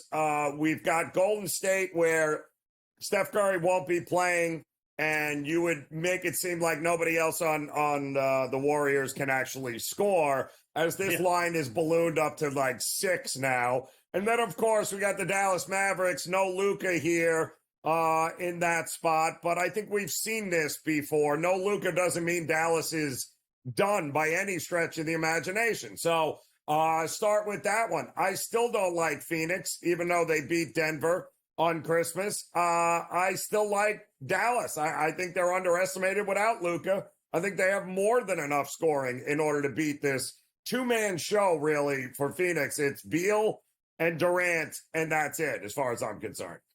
Right. Yeah, I'm going to go with a logic play. Every once in a while, you do have to take public plays, you know, and I think the public play with the Denver Dallas game, which I'm a little Dallas Phoenix game rather, is the over Kyrie Irving, right? Someone's going to step up without Luka, so let's go to Kyrie. I did look it up, and believe it or not, he averages nearly 28 points a game without Luka in the lineup while playing for Dallas, obviously. They bumped his number up. You're not getting any bargain here. He averages 24, and they got it at 26.5, so they know exactly what you know. Same thing, but still, last time I checked, 28 is more than 26.5. So he's done it 4 of the last 6 games in which Luka hasn't played. You look at his numbers across the board, whether they're assists or rebounds or, in our case, points, they are all up when Luka doesn't play. So one thing about Kyrie, he's a bit of a goofball. We all know that. But he does seem to step up his game without Luka. I'm expecting that tonight. So give me the over. Rather than to pick a team, because who knows who's going to win, give me just the over 26.5 points, Kyrie Irving. Yeah, listen, if it ain't broke, don't fix it. I'm with you on that one there, Scotty. The NHL returns tonight, Scotty, after a nice little layoff there. They hit the ice. Some interesting games underway right now and coming up. And I think the one that stuck out to me was going to be this Minnesota-Dallas game again tonight, 8 o'clock. I mean, here we go with Ottinger and Gustafsson. It feels like it's a battle of goalies here. That's why the total's 5.5. What do you think of this one? Well, let's go to the NBA here for a second, Joe. NBA on yesterday, right? Okay, this is after having how many days off? 3 days off for the most part, unless they played Christmas Day. OKC, Indiana, over. Washington, Charlotte, over. Bulls, Hawks, one crazy 233 or 243, rather, over. Grizzlies, Toronto, over. Bucks, Nets, over by a half a point, but an over. Rockets, Pelicans, over. Portland, Utah, over. Notice a trend here? What do we get? We're getting nothing but overs, Joe. So I'm going to translate that into the NHL for some plays tonight. Maybe not. I'm not going to blanket all overs on every single game, but when you give these guys 3 days off, like the NHL has had, and in some cases 4 and even 5 days off, they come back. They're all geared up. They got all this energy. So let's look for some overs tonight. Maybe the same thing that happened in the NBA is going to happen in the NHL. So that Dallas in particular, it's 5.5. It's not a big number. I'll start there and go over 5.5 Minnesota Dallas. Well, to your point, Scotty, we got 4 games that the puck dropped here at 7 o'clock Eastern. We've got 2 goals already. Toronto up 2-0 over Detroit. Buffalo 1-0 over Chicago. 1-0 Carolina over the Devils, and 1-0 Columbus over Boston. So it was 6 minutes into each of these games, and we've already got goals in all of them. There. And I think that will probably roll into Colorado, Utah, and Vegas, San Jose. We looking at the same thing, overs across the board?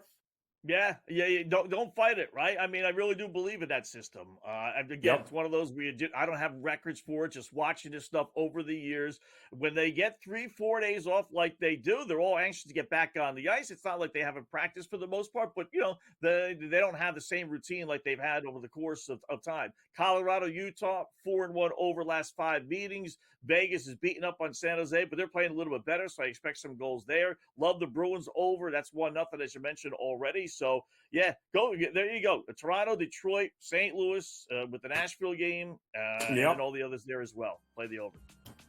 If it ain't broke, we ain't fixing it. Scotty Wetzel, we'll see you top of the hour, of course, for In-Game Live. Game Time Decisions continues on the grid.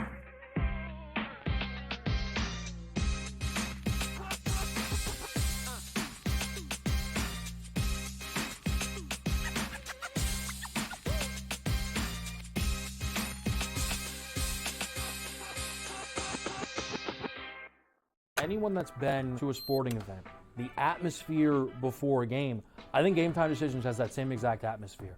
This is our arena.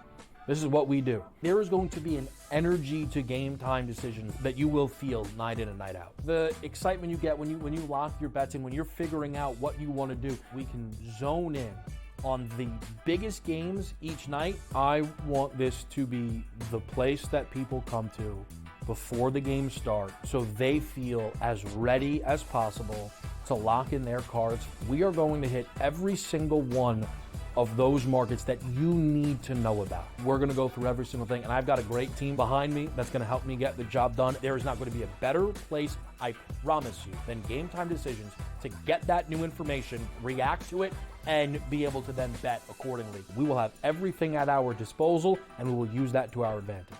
I'm Kevin Walsh. Tune into Game Time Decisions from 6 to 8 p.m. Eastern on SportsGrid. Your gut says Miami is going to win, and you should take the over. Your gut also said your NFT selfies would only go up in value. They didn't. But your head is on SportsGrid and knows the QB is in concussion protocol. The backup has a 45 QBR against the zone coverage. The New York D has the most sacks in the league. So yeah, trust your head. It's smarter to be on SportsGrid. The two guys that can do it all. Too much electricity this morning. This is a good time. We're having a lot of fun. I had to do a triple take. Ka-ching! Why? Because of parity. I didn't mean to offend. Yeah, it's not going to happen. Load management is a dirty word. Let him rip. You know what? Circumstances provide the results. What? How do you do this one? Oh, Donnie, you got such a good show there. A network that is booming. The Early Line, only on SportsGrid.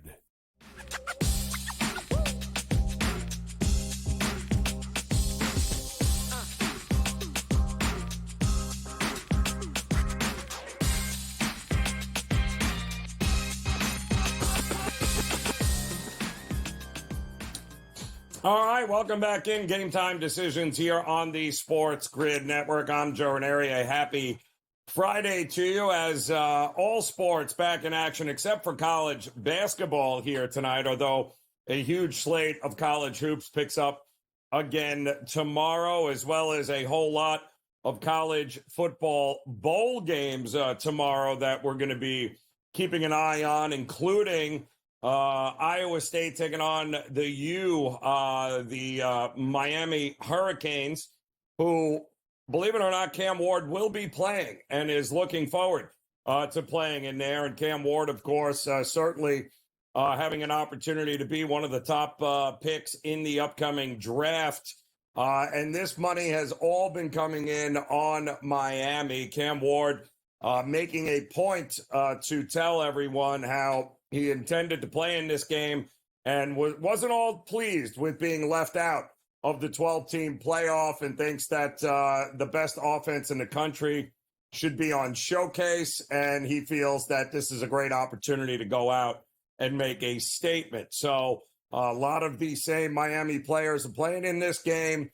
And if Iowa State's not going to get into a shootout with Miami and win the game. It was 3. It's now 4.5. So as you can see, the money rolling in on the University of Miami. We also learned, of course, that Colorado took out some sort of crazy insurance policies, which is going to allow them to play Shador and the Heisman winner for Hunter. For what reason, I have absolutely no idea. It's not like this is a playoff game. It's a bowl game against BYU. And quite honestly, not all that important in the scope of things here. I'm not quite sure how much that insurance policy on these guys must have cost, but it will at least allow everyone to see them play. Pretty good defense in BYU, who is well rested in this spot. So might be a few too many points to have to lay with Colorado because, quite honestly, we have no idea how long we're even going to see them in that game. Those are a couple of the bigger games coming up, of course, tomorrow in college football in the bowl season. We've got a couple of more games getting ready to start here tonight. Top of the hour, Syracuse taking on Washington State. Again, I have no idea how Washington State's even playing this game, as they might not have enough guys to actually field a team. However, Syracuse is bringing its entire team. They only had one starter on the defensive side hit the transfer portal, a cornerback, but everybody else on both sides of the ball very much alive and well and wanting to win this game. Coach Fran Bound saying they fully anticipate everybody playing and being in this game. Then you got Texas A&M and USC. Texas A&M continuing to get money in the marketplace, all the way up to a 3.5-point favorite right now. That game, 10:30 Eastern time here tonight. USC, the former UNLV quarterback Jordan Maeva, he will be under center for them. And Texas A&M, Marcel Reed, the backup quarterback, who honestly really was the one that catapulted Texas A&M once he took over for Wegman. Week 7, week 8, somewhere in that ballpark there. And really, that mobility of him, two very mobile quarterbacks that can sling it, should be a fun one. I don't know that it's necessarily going to be a lower scoring game, as the total has been bet up from 52 to 55. And given the ability of both of these quarterbacks to wreak havoc against defenses, wouldn't shock me if this gets to be an old-fashioned shootout here tonight, and should be a fun one to watch. And don't forget, we also have college football playoff games coming up, don't we? December 31st, New Year's Eve and New Year's Day. A lot of eyes will be focused on, to me, these teams that had this extra week off. What kind of Oregon team are we getting here? What kind of Arizona State team are we getting here? Will the extra week prove to be rusty? Will it prove to be not great for teams? Is it better to just keep playing football games? I think this being the first year of this format with 12 teams, I think there's a lot still that we have to learn about it and see how these teams react. But the reality is, it's been a hot minute since Oregon's played a game. Been a hot minute since Arizona State has played a game. Been a hot minute since Boise State has played a football game. So the question is, will that affect them based upon having to play the Ohio States, the Penn States, all these teams that had already played a game and are ready to go? I think that maybe the first halves are going to be interesting in the games coming up in the playoffs. Maybe we get a little sluggish start from some of those that, well, quite honestly, haven't played football in a little while. But something to keep an eye on. Also something to keep an eye on here. Texas Tech in the red zone once again. They cannot settle for field goals while Arkansas is scoring touchdowns. So 14-3 on our way to having one of the highest scoring games, I think, maybe of the night in this one. Neither team seems prepared to want to play any defense at all. By the way, they did resume the Birmingham Bowl. Maybe that's exactly what Georgia Tech needed. Just a little time to. Oh, what we get? Where? Who we? Is that what? Oh, wait. Is Dave Sherapin in the house or is he not in the house? What do we got here? All right, Dave Sherapin in the house. All right, Dave is here. Hello, Dave. This game looks like there might be 900 points scored in it with Texas Tech and Arkansas here. But I'm all for it. Give me the overs across the board. They did resume that Birmingham Bowl, and it looks like Georgia Tech just scored. It's still 35-20. Vandy is still, 3.5 minutes to go there. Add insult to injury, right? I mean, you're getting the snot beat out of you, and then you've got to go in and hang out for 40 minutes in the locker room to think about it, and then come out and play the final 7 minutes here. But Vandy, not the pushover they once were, apparently, in the SEC anymore, are they, Dave? No, absolutely not. No, these bowl games are fun. Yeah. I think you got to take a little bit of a, hesitant approach. I'm glad I'm not in the book booking them. I can tell you that. You saw the line movement today with Oklahoma and the Navy game, and line they're all over the place. We got one tonight, with Texas A&M and USC here in Vegas. A little bit of buzz. I was out and about today, down by the Strip and downtown, and hopefully I'm going to get to this game as soon as we get off the air, me and Wetzel. Nice. Yeah, that's the plan. We'll see. I'm excited about the hockey, Joe. There's a couple days they take off, and I mean, the NFL took over Christmas. That used to be an NBA day. NHL takes off Christmas Eve, Christmas Day, and the day after. So we wake up on the 27th. We get a full slate of games. I didn't know what to wear, so I wore the Blackhawks stuff today. I said, you know what? That game's going over. How can Buffalo be that big of a favorite? Joe, did you see the score already? It didn't take Buffalo long to score all these goals. No, they're not even. They just finished the first period. After 4-0. Yeah, 7.5 is the in-game total. That one's going over 6. I went on with Carver today on the Friday NHL show and said this one's going over. How are things down there in Miami? Everything good? You ready for the weekend with the playoffs and the different they're ready. College football games. They're ready for the University of Miami to make a statement against Iowa State tomorrow. That should be interesting, as Cam Ward is set to get under center, and he's got a chance of being one of the top draft picks for a quarterback needy team, but he doesn't care. He's been saying for weeks he's a little upset that the best offense in the country is not in the college football playoffs. So put your money where your mouth is. We're going to see how good an offense they are tomorrow against Iowa State. Game Time Decisions continues on the grid.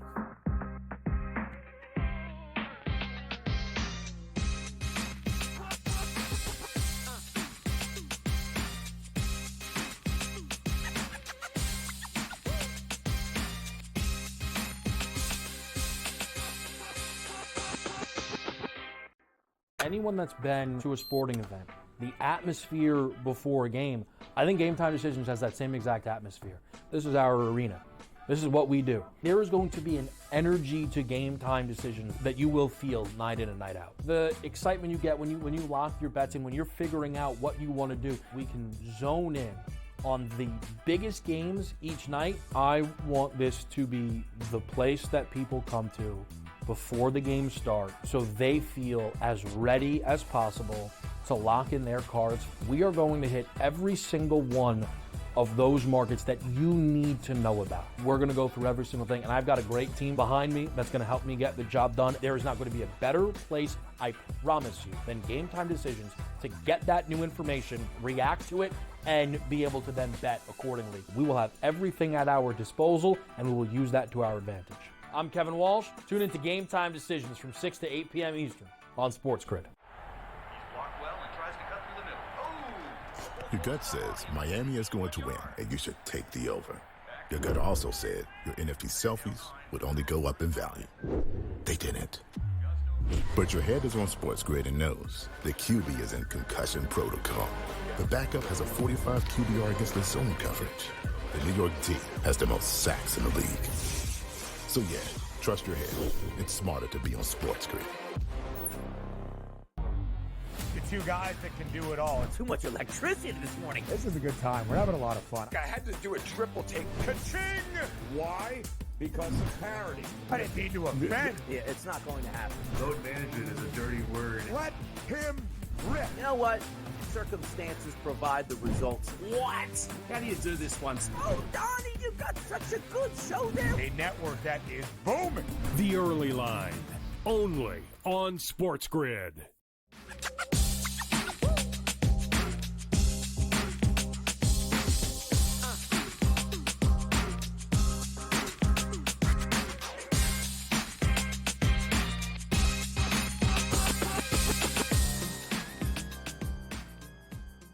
All right, welcome back in. Game Time Decisions here on the Sports Grid Network. Joe Raineri joined by Dave Sherapan. He'll be taking over at the top of the hour with Mr. Opposite Pick, Scotty Wetzel, as they've got plenty of action on the board here tonight to follow along with. College football, a couple more bowl games late night. You got NBA, NHL, some really interesting games coming up tonight. In fact, on the hardwood with the NBA. College basketball back tomorrow, Dave. But I'm going to be very interested in this Denver and Cleveland game because who knows? Is that a possible finals preview here? Nobody wants to seem to get in front of betting against the Cleveland Cavaliers. I can't remember the last time Denver is catching 3 points or more at home. Are we really thinking they're that good? I don't know. One of those things. I don't know. A lot of people wake up and go, "Oh, the NBA's playing," like on Christmas, and they start looking at it, and because we're coming to the second last week of the NFL season, the regular season, the bowl games are in full swing, and they go, "Wait, Cleveland got the best record. Cleveland's got all these wins." Cleveland is laying points on the road in Denver. Cleveland Cavaliers may be the best story in the NBA this season. It's been fun. They're winning games. They're scoring points. The games are going over. I like the over in this game. I don't know. I can't just let go of Denver getting points at home. I know. Have the research team probably look at this and see how many times this has happened in the last 5 years. There may be 2 times. This may be the third, literally in 5 years. Now, when you see that, you go, "Oh, I got to take the points." I mean, Denver. I don't know. I really don't know. This will be an in-game swing. Cleveland in the first half. Denver seems to be getting down and then having to mount comebacks, right? So Cleveland in the first half is probably a little bit of a safer play just to be leading at halftime. And then I don't know. You'll probably get Denver plus over 6.5. Feel much better about getting over 3 buckets if we could get it there, or 2 threes because all they do now in the NBA is shoot threes. So, yeah, that's a good one, Joe. I mean, there's between that one and Dallas and Phoenix later. I mean, that's another one that I am looking forward to watching. Golden State and the Clippers. Do we get the full? Do we get the full lineup tonight for everybody in that Golden State Clippers game? Because that's the problem. Steph Curry's not playing, which is why it's ballooned up to 6, and which is why it's an easy bet on Golden State here because everyone hears, "Oh, no, Steph Curry." So we've got to hurry up and run and bet the Clippers. I don't know about that. It's not like they're not capable of scoring with the Clippers here, and we've seen it how many times with the market overreacting because guys aren't playing here. And Dallas is the same situation. No Luka. Well, how many games has Luka missed now over the last couple? We've seen Dallas be more than capable with Kyrie and now Klay Thompson in order to keep it competitive. So, and I don't like the Phoenix Suns without Booker anyway. So I think those were a couple of games definitely worthwhiling. But are you in the same camp, Dave, where I'm not interested in seeing teams drop 155 points in the NBA. And that's, I'm not interested in watching a 7'2" guy shoot 16 threes on Christmas. That doesn't excite me. 50 points in a fourth quarter for the Atlanta Hawks. Like, what is going on? It's like circus numbers. What are we doing? It's different. And we're both old enough to remember when they played defense and they actually called fouls and there was physical play in the NBA. And a lot of people cried about it then, complained about it then. that the scoring wasn't enough, because we went from Showtime and the Celtics and the Lakers playing with an occasional Sixers or Rockets thrown in there in the finals, in wide open basketball, to ugly Bulls and Pistons and bad boys and just Knicks, low scoring games against the Pacers. And I don't know, Joe. I don't want to sound like the old guy yelling at the clouds, but and we sound like two old heads complaining. It's a tough watch. It's a tough watch sometimes. I don't mind the shooting. I just know the numbers, like, when you strictly look at it from the numbers in betting, it's getting really hard to bet because no lead is ever safe, ever. Yep. You could have a 20-point lead, second quarter, even into the third quarter. They could disappear like that. Now, that's fun, and that's opportunity for bettors. Yep. And I think you need to approach it that way. But it makes pregame betting the NBA, Joe, almost useless. I'm not going to lie. And it used to be so important to lay that 4 when you knew that number was going to close 6, or lay that 6 when you knew that number was going to close 8, or take the 8 when you knew it was going to close 6. Now it's like, I don't know who's playing, and it's only a 3 away. I mean, there's so many 3s shot. The individual player props, they're all over the board. There's a lot of things that are changing about the NBA that I think we have to take note of as far as the gambling space. And, both book side and better side, it's more opportunity, but boy, it is more volatile. Oh, is it more volatile? It's out of control. I mean, yes, Atlanta drops 50 in the fourth quarter yesterday, but what they didn't realize, they gave up 44 in the third.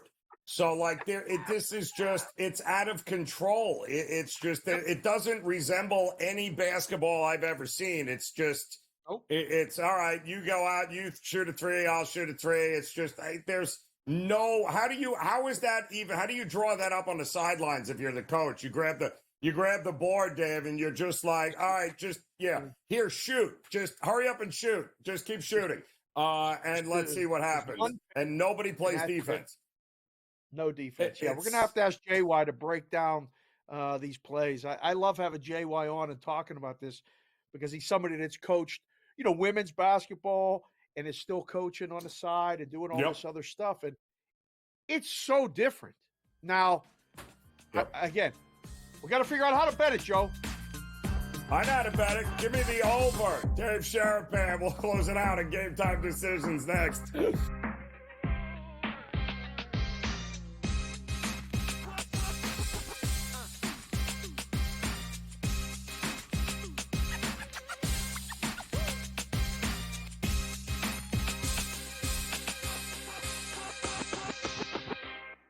Anyone that's been to a sporting event, the atmosphere before a game, I think Game Time Decisions has that same exact atmosphere. This is our arena. This is what we do. There is going to be an energy to Game Time Decisions that you will feel night in and night out. The excitement you get when you lock your bets in, when you're figuring out what you want to do, we can zone in on the biggest games each night. I want this to be the place that people come to before the games start so they feel as ready as possible to lock in their cards. We are going to hit every single one of those markets that you need to know about. We're going to go through every single thing, and I've got a great team behind me that's going to help me get the job done. There is not going to be a better place, I promise you, than Game Time Decisions to get that new information, react to it, and be able to then bet accordingly. We will have everything at our disposal, and we will use that to our advantage. I'm Kevin Walsh. Tune into Game Time Decisions from 6 to 8 p.m. Eastern on SportsGrid. Your gut says Miami is going to win, and you should take the over. Your gut also said your NFT selfies would only go up in value. They didn't. But your head is on SportsGrid and knows the QB is in concussion protocol. The backup has a 45 QBR against the zone coverage. The New York D has the most sacks in the league. So yeah, trust your head. It's smarter to be on SportsGrid. Two guys that can do it all. Too much electricity this morning. This is a good time. We're having a lot of fun. I had to do a triple take. Ka-ching! Why? Because of parity. I didn't mean to offend. Yeah, it's not going to happen. Load management is a dirty word. What? let him rip. You know what? Circumstances provide the results. What? How do you do this one? Oh, Donnie, you got such a good show there. A network that is booming. The Early Line, only on SportsGrid.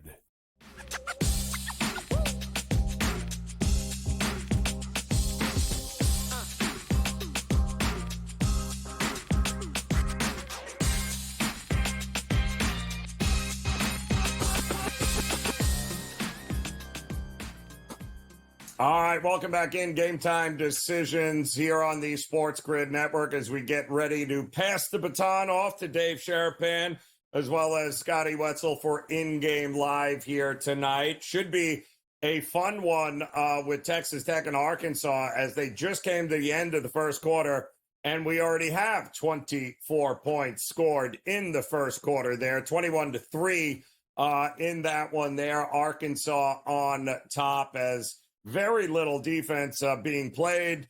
By the way, Texas Tech has had not one but two drives in the red zone inside the 10-yard line, went for it on fourth down on both, and came away with no points. So if we're being honest, there could be, Dave, 40 points in this first quarter we should have seen between these two teams. But it does feel like you can just probably keep betting this over and feel really good about it because something tells me they're not done scoring in this game by a long shot. And I don't know. I mean, the total in the A&M USC game by you tonight is 55. It's been bet up. So are we getting another shootout with Texas A&M and USC? Yeah.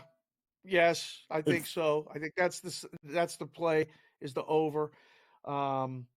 Again, with everybody in transfer portals and, who's playing who and who's playing what, and it's only, they only have a day or two left to do any moves. I don't know. I'm glad I'm not booking it, to tell you that. I'm really glad I'm not booking it. Joe, I got to ask. The Bills are going to crush the Jets this weekend, aren't they? Like, they got to get the 2 seed locked up. Josh Allen's got to, announce his MVP presence with authority a little bit after Lamar did what he did against the Texans. That's got to be the play. I mean, they're all just taking the Jets like this game is going to be a lock, under and all these other things. I think this is a Bills party. I think you could lay this number comfortably. It's coming down. They're betting the Jets again. What the hell's going on in that game? I have no idea. I mean, the Bills legit have absolutely nothing to play for. They're locked into that 2 seed no matter what. Now that Kansas City is that one on Christmas. So there's not a lot to play for here, Dave, by any stretch. So I'd be hard pressed unless the offensive line really wants to make a push for Josh Allen to win the MVP. I guess they'll go out there and they'll try to make him look really good, but I'd be hard-pressed to see the Jets doing anything except rolling over, as they should, Dave. No? Because I do think Josh Allen wins the MVP anyway. I don't know what everyone thinks Lamar has done more than Josh Allen. Lamar's already won the MVP. They want to give it to Josh Allen, don't they? I mean, call me crazy. I think at a minus 270 it is. I'm pretty sure, I think. He's the clear favorite to win it no matter what he does, I think, against the Jets. But let's face it, he'll have some success against this Jets team here, and it would not shock me at all if we get him, right? I mean, he's minus 280 to win it, Dave. I don't see Josh Allen losing the MVP here no matter what happens. I don't know. There's a lot of people that I respect that took some Lamar and have made a push to try to get in there and say that he could win it. I mean, I don't think so either. I think Josh already won it, but Lamar's been impressive, and he will finish second. Saquon, that story, that went bye-bye. Speaking of Saquon, the Eagles, another big number, Joe. Before I get out of here, how about that one on Sunday? I mean, another one where the Cowboys are playing okay. They're staying in games. This number crashed. This is a dead under. This is dog live. Right? Dog live to cover. They're not winning the game. The Eagles aren't going to just treat this like a lay down. They're going to play the game, but it's going to be close. A field goal game. No, not without CeeDee Lamb. Dallas is unbettable. Not with that defense. Okay. Yeah, no CD Lamb. They're shutting him down for the year. He would be their only threat to keep up with him. Now, listen, Pickett going, and we know that Hurts is out with the concussion for this week. But so what? Saquon will have a field day. I think that defense of Philadelphia probably a little salty after getting 5 turnovers last week and still giving up over 30-some-odd points and losing the game. So I expect big effort. Yes, go get them. Go get them there. Dave Sherapin. Yes. Well, we'll see you again, I'm sure, in about, 3 minutes here as he and Scotty Wetzel will be taking over for in-game live Game Time Decisions. We'll be back, of course, over the weekend. Plenty of NFL still to go. Game Time Decisions. We'll see you again soon. Enjoy the night. More on the grid now.